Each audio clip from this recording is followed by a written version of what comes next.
बात होगी एक मोस्ट कॉमन इशू के बारे में। अक्सर लोगों का ये मसला बार बार रहता है कि उनको छोटा पेशाब जलन के साथ आता है या बाज़ औक़ात ज़्यादा आने लग जाता है, जिसके लिए वो डॉक्टर के पास जाते हैं, बेशुमार किस्म की मेडिसिन यूज़ करते हैं, एंटीबायोटिक्स यूज़ करते हैं, अल्कलाइजिंग एजेंट यूज़ करते हैं।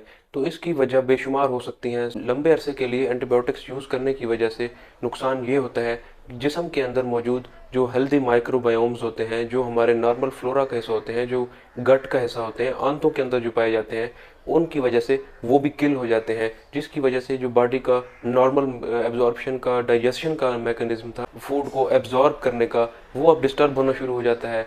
ज़्यादा अरसा एंटीबायोटिक्स यूज़ करने की वजह से आपको और मज़ीद नुकसान होता है। अगर आप अंडर डोज मेडिसिन यूज़ करते रहेंगे, जिसकी वजह से एंटीबायोटिक्स रेजिस्टेंस भी डेवलप हो जाती है। अब लाजमी नहीं है कि जो पेशाब के साथ जलन हो रही है वो इन्फेक्शन की वजह से ही हो। अगर आप पहले से मेडिसिन यूज़ कर चुके हैं, एंटीबायोटिक्स यूज़ कर चुके हैं, उसके बावजूद भी जलन ख़त्म नहीं हो रही, तो दूसरी काजेज़ को भी आप ज़रूर रूल आउट करें। बाज़ औक़ात गुर्दे में, मसाने में पत्थरी की वजह से भी ये मसला हो रहा होता है, जिसको रीनल स्टोन्स कहा जाता है। उसकी वजह से भी पेशाब जलन के साथ आ रहा होता है। या रूटीन ही ऐसी है, डाइटरी आइटम्स ही ऐसे हैं, ज़्यादा फास्ट फूड आप यूज़ कर रहे हैं, ज़्यादा तली हुई चीज़ें आप यूज़ कर रहे हैं, ज़्यादा मीठे वाले खाने आप इस्तेमाल कर रहे हैं, तो उसकी वजह से भी आपका जो यूरिन है वो एसिडिक हो जाता है और इस तरह की आपको बर्निंग यूरिन जैसी प्रॉब्लम्स देखने को मिलती हैं।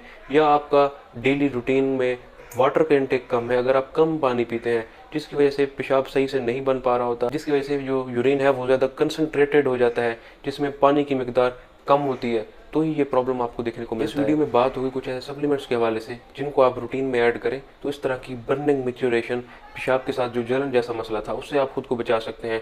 तो सबसे पहले नंबर पे आपने क्रैनबेरी एक्सट्रैक्ट यूज़ करने हैं, इसके सप्लीमेंट्स यूज़ करने हैं। ये आपका जो यूरिन है उसकी पीएच को नॉर्मलाइज करेगा, उसको मेंटेन करेगा। उसके अलावा जो डिफरेंट बायकार्ब्स आते हैं, डिफरेंट सिरप फॉर्म में बायकार्ब्स आते हैं, आप उनको यूज़ कर सकते हैं ताकि वो आपकी यूरिन की पीएच को अल्कलाइज करें, यूरिन के पीएच को अल्कलाइन साइड पे ले आएँ और उसके एसिडिक नेचर कम हो जाए।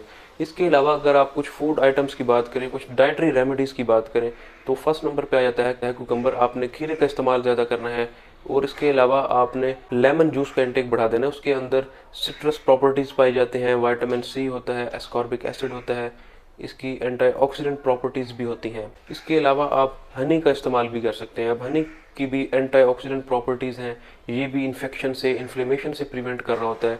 इन सब का आपने कंबाइंड फॉर्म में जूस इस तरह बना लेना है कि फर्स्ट पे आपने कुकम्बर को काट के उसको उसको ग्राइंड करके उसका जूस निकाल लेना है। कुछ ही दिन इनका इस्तेमाल करें, सुबह शाम इनको आप रूटीन में ऐड करें तो आपको वाज़े फ़र्क महसूस होना शुरू हो जाएगा बॉडी के अंदर।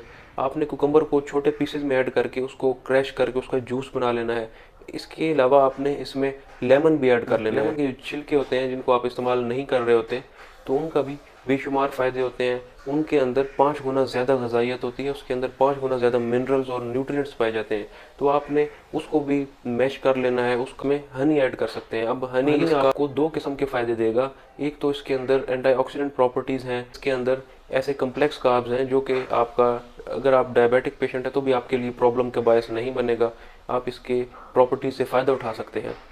दूसरा इसका फ़ायदा ये भी है, स्वीटनिंग एजेंट के तौर पे भी आप हनी का इस्तेमाल यहाँ पे कर सकते हैं। इसके अलावा आप क्रैनबेरी भी इस्तेमाल कर सकते हैं। इनके साथ अगर आप जूस में मिक्स कर लें या आप वैसे चबा के इस्तेमाल कर लें क्रैनबेरी को, तो ये भी पीएच को मेंटेन करेगा, यूरिनरी ट्रैक की जो पीएच है उसको न्यूट्रलाइज करेगा, उसके एसिडिक मीडियम को कम करेगा, जिसका एंड रिजल्ट ये निकलेगा कि आप बर्निंग सेंसेशन से बच सकते हैं।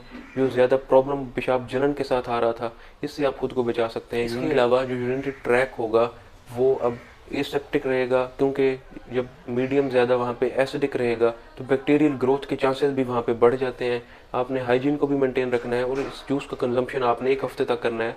उसके बाद आपको बेशुमार ऐसे फ़ायदे आपको बॉडी के अंदर देखने को मिलेंगे और ज़्यादा एंटीबायोटिक्स की वजह से जो आपकी बॉडी के ऊपर बुरे इम्पैक्ट क्रिएट हो रहे थे, आप उससे भी बच पाएंगे। बॉडी के जो नॉर्मल फ्लोरा था, जो हेल्दी माइक्रोबायोम था, वो भी इस तरह आपका सेफ रहेगा।